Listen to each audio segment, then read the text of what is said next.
ये जो भाई साहब जिनकी फोटो अभी आप स्क्रीन पर देख रहे हैं, इनका नाम है हॉवर्ड गार्डनर। इन्होंने दी थी थ्योरी ऑफ मल्टीपल इंटेलिजेंस। अब ये थ्योरी ऑफ मल्टीपल इंटेलिजेंस क्या है? तो गार्डनर साहब ये फरमाते हैं कि इंटेलिजेंस, जहानत या बुद्धिमत्ता की 8 डिफरेंट टाइप्स हैं।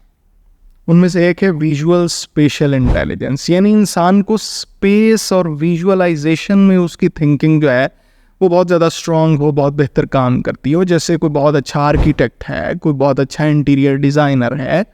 दूसरी जो टाइप ऑफ इंटेलिजेंस उन्होंने बताई है वो है लिंग्विस्टिक वर्बल इंटेलिजेंस, यानी किसी इंसान को ज़बान पर बहुत महारत हो, वो ज़बान का खूबसूरत, क्रिएटिव, बेहतर इस्तेमाल कर सकता हो, जैसा कि अपने मिर्ज़ा गालिब साहब। उसके बाद उन्होंने बताई हमें logical mathematical intelligence. Logical mathematical intelligence का मतलब ये हुआ कि किसी इंसान की मैथमेटिकल थिंकिंग या साइंटिफिक थिंकिंग बहुत बेहतर हो, बहुत फास्ट हो, जैसा कि अपने आइंस्टाइन साहब। और फिर उन्होंने चौथी टाइप ऑफ इंटेलिजेंस हमें बताई बॉडीली किनेस्थेटिक इंटेलिजेंस। इंसान अपनी बॉडी का और अपने बॉडी पार्ट्स का बेहतरीन इस्तेमाल कर सके, इंटेलिजेंट यूज़ कर सके, जैसा कि एथलेटिक्स में, स्पोर्ट्स में जो टॉप परफॉर्मर्स होते हैं, जैसा कि हम सबके प्यारे विराट भाई। और फिर उन्होंने बताई म्यूज़िकल इंटेलिजेंस। म्यूज़िकल इंटेलिजेंस का मतलब है किसी शख्स की म्यूज़िक थिंकिंग बहुत इंटेलिजेंट हो, बहुत बेहतर हो, जैसा कि नुसरत फ़तेह अली ख़ान, जिन्होंने सैकड़ों क्या हज़ारों धुनें तरतीब दी हैं अपनी लाइफ में। और फिर आ जाती है इंटरपर्सनल इंटेलिजेंस।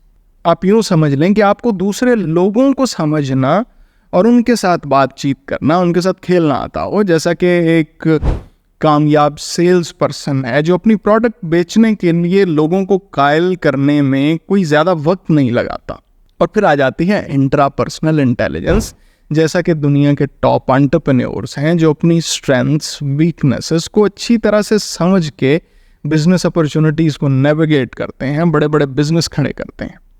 और सबसे आखिर पे आती है नेचुरलिस्टिक इंटेलिजेंस, जैसा कि हमारा महान किसान जो हमारे लिए फसलें उगाता है, ज़मीन को समझता है, गंदम उगाता है, कपास उगाता है, ताकि हम कुछ खा सकें, कुछ पहन सकें।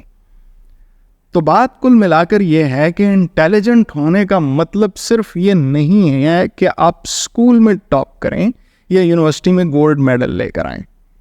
इंटेलिजेंस का मतलब ये भी हो सकता है कि जब आप पैड पहनकर क्रीज पर उतरें तो दुनिया आपकी बैटिंग देखने के लिए अपनी अपनी टेलीविज़न स्क्रीन्स पर जमा हो जाए। और जब आप लाल मेरी पत रखियो भला गाएं तो न्यूयॉर्क सिटी का सेंट्रल पार्क झूमने और नाचने लग जाए। या आपके दिए हुए साइंटिफिक नॉलेज से सैकड़ों सालों तक इंसानी नस्लें फ़ायदा उठाएं।